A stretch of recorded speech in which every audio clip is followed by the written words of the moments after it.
की जय। जय ऋषि नारद जी ने पूछा कि नारद जी ने कहा, राजन, पुनर्दैत्यम समायांतम दृष्ट्वा देवा सवासवः भय प्रकम्पिताः सर्वे विष्णु स्तोतुम प्रचक्रम क्रमो। नारद जी कहने लगे, राजन, जलंधर दैत्य को फिर आया हुआ देख करके सब इंद्र आदि देवता भय से कांपने लगे।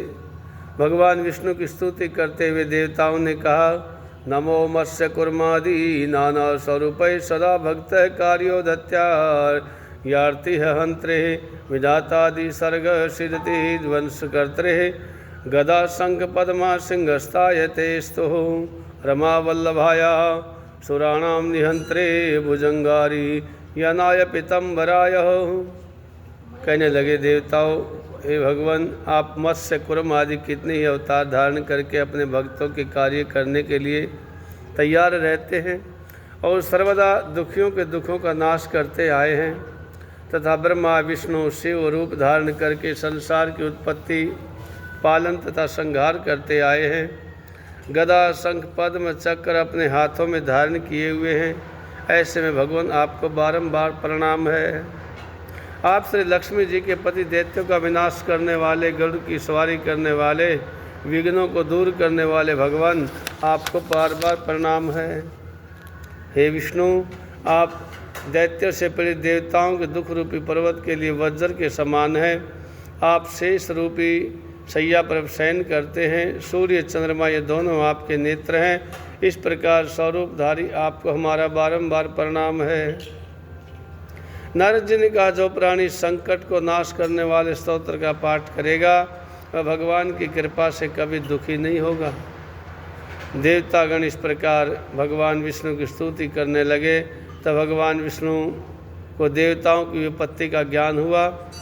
भगवान विष्णु तुरंत शैया से उठ करके खड़े हो गए। क्रोध और गंभीर होते हुए गरुड़ पर सवार होकर के लक्ष्मी से कहने लगे, देवी, तुम्हारे भाई जलंधर ने देवताओं को बड़ा कष्ट दिया है। देवताओं ने मुझे युद्ध के लिए बुलाया है, अतः मैं शीघ्रता से वहाँ जाऊँगा। लक्ष्मी ने कहा, नाथ, कृपा निधो, मैं आपकी प्यारी धर्म पत्नी हूँ। यदि मैं सर्वदा आप में भक्ति रखती हूँ तब आप मेरे भाई को युद्ध में कैसे मार सकेंगे। भगवान ने कहा, देवी, भगवान शिव के अंश से उत्पन्न होने के कारण, ब्रह्मा के वरदान से के कारण तुम्हारी प्रीति व जलंधर मेरे मध्य मारने योग्य तो नहीं है। नारद जी ने कहा, विष्णु भगवान लक्ष्मी जी से ऐसा कह करके गरुड़ पर आसीन हुए। शंख चक्र गदा और तलवार धारण किए हुए दैत्यों से युद्ध करने के लिए भगवान विष्णु शीघ्रता से जहाँ देवता स्तुति करते थे जा पहुँचे। तदनंतर गरुड़ के पंखों द्वारा प्रताड़ित होकर के वेग से आहत होकर के मेघ आकाश में उड़ते हैं।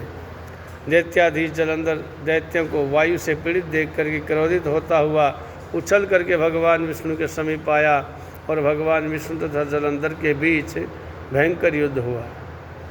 बाणों की वर्षा से आकाश ढक गया।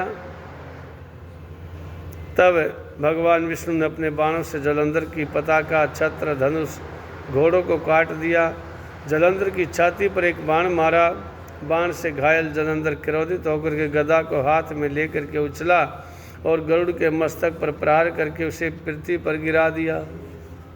भगवान विष्णु ने मंदहास करते हुए अपनी तलवार से उसकी गदा काट दी। इसी बीच में जलंधर ने भगवान विष्णु की छाती पर जोर से गुस्सा मारा। तत्पश्चात महाबलशाली दोनों वीर अपने प्रहार से पृथ्वी को निनादित करते हुए बाहु युद्ध, मुष्टि प्रहार और जंघों द्वारा मल युद्ध करने लगे। इस प्रकार दोनों ने सुंदर मल युद्ध किया। तब प्रतापी भगवान विष्णु ने कहा, हे दैत्यराज, तुम्हारे पराक्रम से मैं प्रसन्न हूँ। तुम कोई वर मांगो जो देने योग्य न होगा तब भी मैं तुम्हें दूंगा। जलंधर ने कहा, हे भावुक, यदि आप मेरे ऊपर अत्यंत प्रसन्न हो तो मुझे यह वरदान दीजिए कि आज मेरी बहन और अपने समस्त गणों के साथ आप मेरे घर में निवास करें। नारद जी ने कहा, भगवान विष्णु ने ऐसा ही होगा कहकर के समस्त देवताओं और लक्ष्मी जी के साथ जलंधर की पुरी में गए। जलंधर देवताओं के स्थान पर दानवों को बैठा करके फिर पृथ्वी पर लौट आया।